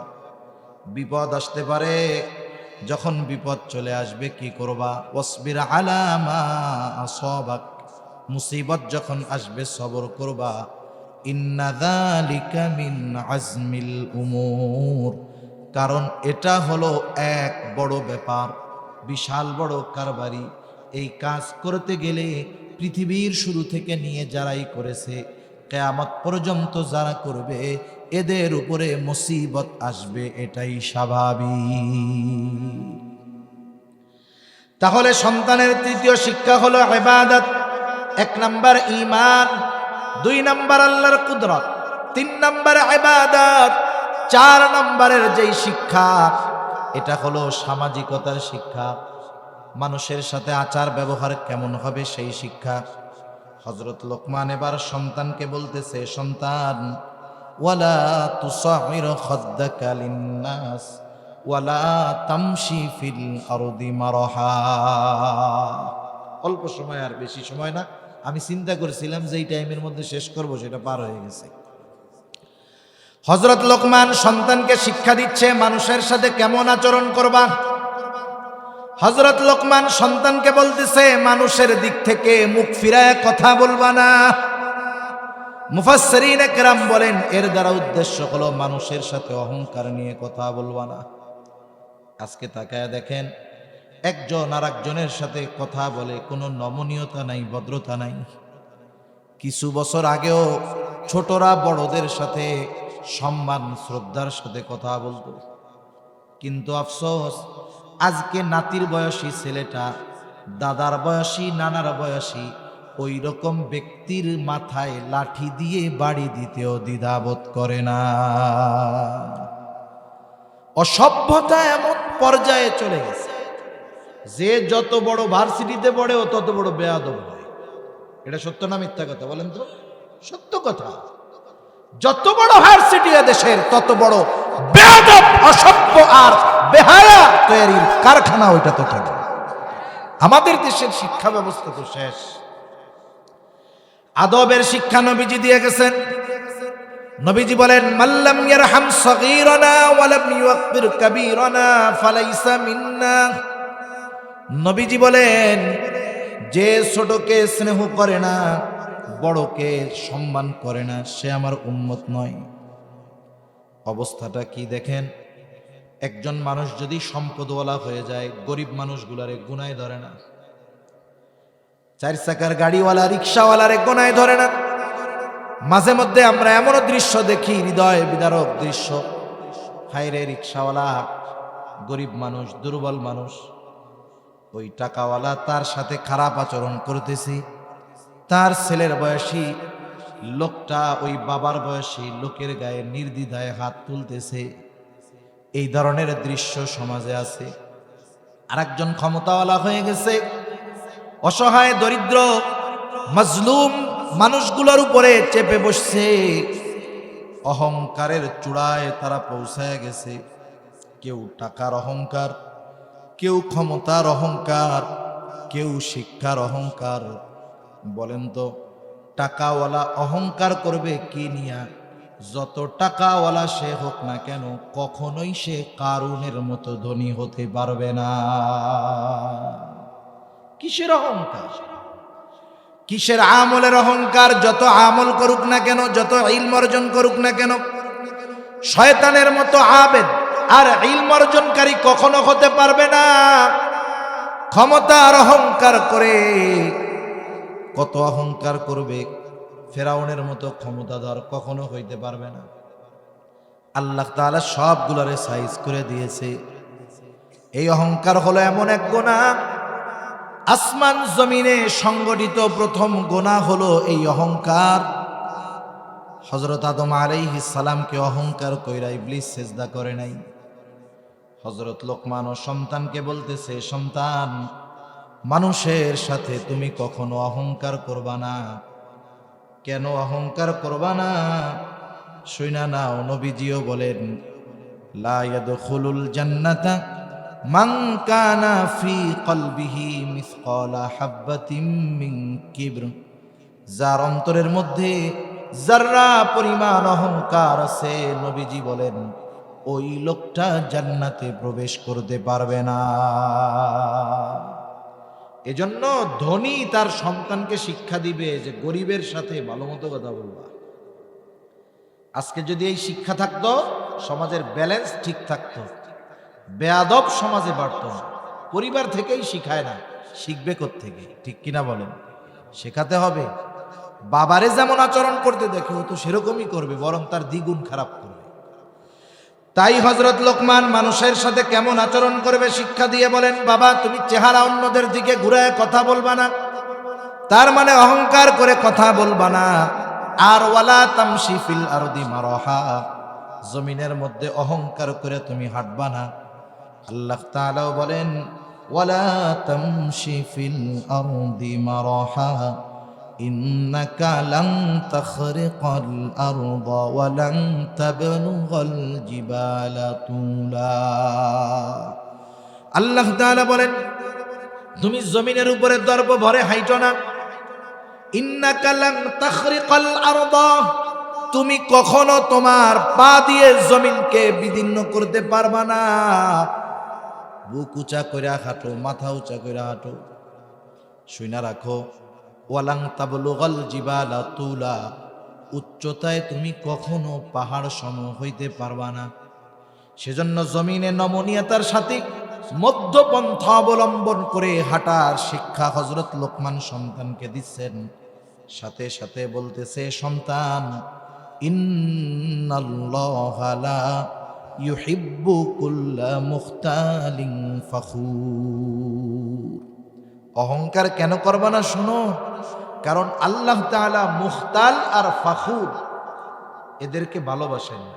মুখতালকে, মুখতাল হলো যে একাকী নিজেকে বড় মনে করে, মনে মনে ভাবে যে আমি মনে হয় অনেক বড় আলেম, আমি মনে হয় অনেক বড় ওয়াইজ, আমি অনেক বড় জ্ঞানী রে, আমি তো অনেক ইবাদত করি, এরকম ভাবে আর কি মনে মনে। এটা হলো মুখতাল, নিজেকে নিজে বড় মনে করে।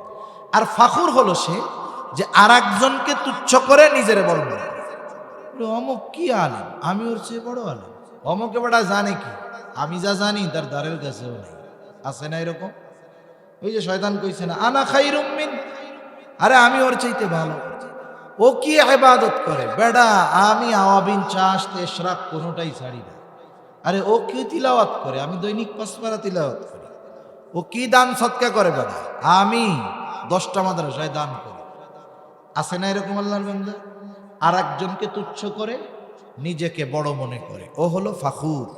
আল্লাহ তাআলা মুখতাল আর ফাখুর কাউকে ভালোবাসেন না। একজন দুনিয়ার সব পাইল কিন্তু আল্লাহর ভালোবাসা পেল না, বলেন তো দুনিয়ার সব পেয়ে তার কোনো লাভ আছে? আমাদের সদর সাহেব হুজুর রহমাতুল্লাহ আলাইহি, শামসুল হক ফরিদপুরি রহমাতুল্লাহ আলাইহি, উনি বলতেন যে সব পেল কিন্তু আল্লাহকে পেল না, সে কিছুই পেল না। একজন কিছুই পায় না, আল্লাহকে পেয়ে গেছে, সে তো সবই পেয়ে গেছে। ঠিক কিনা বলে? এইবার হযরত লোকমান সন্তানকে শিক্ষা দিচ্ছে কেমনে জমিনে হাঁটবা। ওয়াকসিদ ফি মাশিকা ওয়াগদুদ মিন সাউতিক ইন্না আনকারাল আসওয়াতি লাসাউতুল হামির। হযরত লোকমান বলতেছে জমিনের মধ্যে মধ্যম পন্থা অবলম্বন কইরা হাঁটবা। ওয়াগদুদ মিন সাউতিক, তোমার কণ্ঠকে তুমি নিচু করে রাখবা, বিনা কারণে চেঁচামেচি করবা না। আপনাদের বাজারে মাঝে মধ্যে এলাকায় দুইজনের মধ্যে তর্ক বিতর্ক লাগে, ঝগড়া লাগে, দেখছেন না? এরকম লাগে। কে জিতে? যার গলা উঁচা সে জিতে। কয় না যে দেখ এমন ভাবে কইছি আমার কথার সামনেই যে দাঁড়াইতে পারেনি, বলে না এরকম? আবার কিছু আল্লাহর বান্দা আছে যখন দেখে একজন ঝগড়া শুরু করছে, ভাই সরি ভাই মাপ চাই, ও মনে করে ও মনে হয় মাপ চেয়ে চলে গেছে, হাইরা গেছে। বিষয়টা তো তা না। কারণ রহমানের বান্দাদের কিছু গুণ আছে। আল্লাহ তাআলার খাঁটি বান্দাদের একটা গুণ হলো তাদের সাথে যখন কোনো সময় কেউ তর্ক বিতর্কে জড়ায়, ও ওই যে সরি কইয়া আসতে কেটে পড়ে। এটা তার দুর্বলতা নয়, এটা তার নমনীয়তা, সভ্যতা। এই কারণে তাকে দুর্বল ভাবার কোনো সুযোগ নেই। আল্লাহ তাআলা বলেন, وَإِذَا خَاطَبَهُمُ الْجَاهِلُونَ قَالُوا سَلَامًا। রহমানের বান্দাদের গুণাবলীর মধ্যে একটা গুণাবলী হইল, যখন কোনো মূর্খ তাকে উদ্দেশ্য করে কিছু বলে, ও বলে সালাম সালাম। এটা রহমানের বান্দার দুর্বলতা নয়, বরং ভদ্রতা, নমনীয়তা এবং সভ্যতা। সেজন্য বিনা কারণে চেঁচামেচি কইরা, মিছিল স্লোগান দিয়া আমি খুব পাওয়ারফুল, এটা যদি কেউ প্রমাণ করতে চায়, তার এই চেঁচামেচিকে আল্লাহ তাআলা গাধার আওয়াজের সাথে তুলনা করছে। কার আওয়াজের সাথে? এখন কেউ যদি চেঁচামেচি করে নেতা গোছের, আপনি যদি তারে বলেন এই গাধার মতো চেঁচাস কেন, তাহলে তো আপনারে আমারে রাখবে না, কারণ আমাকে তো আর পাওয়ার টাওয়ার নেই, তাই না? এখন আল্লাহ তাআলা আমাকে পক্ষ হইয়া বলে দিচ্ছে যে শুনে রাখো, ইন্না আনকারাল আসওয়াত লাসাউতুল হামির, সবচেয়ে নিকৃষ্ট কর্কশ আওয়াজ হইল গাধার গলার আওয়াজ। মুফাসসিরিন কেরাম বলেন এর দ্বারা ওই ধরনের লোকের ওই চেঁচামেচির সাথে তুলনা করা হয়েছে। সেজন্য হযরত লোকমান সন্তানদের শিক্ষা দিলেন যে সন্তান, জমিনে মধ্যম পন্থা অবলম্বন করো এবং কণ্ঠস্বরকে নিচু রাখো। এই 4 ধরনের শিক্ষা, ঈমানের শিক্ষা, আকীদার শিক্ষা, আমলের শিক্ষা, সমাজের মানুষের সাথে আচরণের শিক্ষা, এই 4 ধরনের শিক্ষা প্রত্যেকটা অভিভাবকের তার অধীনস্থদেরকে দেওয়া জরুরি। তা না হলে কিয়ামতের দিন আল্লাহ তাআলা জিজ্ঞাসা করবে। নবীজিও বলেন কুল্লুকুম রাঈন ওয়া কুল্লুকুম মাসউলুনা আন রাঈয়াতিহি, প্রত্যেককেই তার অধীনস্থদের ব্যাপারে জিজ্ঞাসাবাদ করা হবে।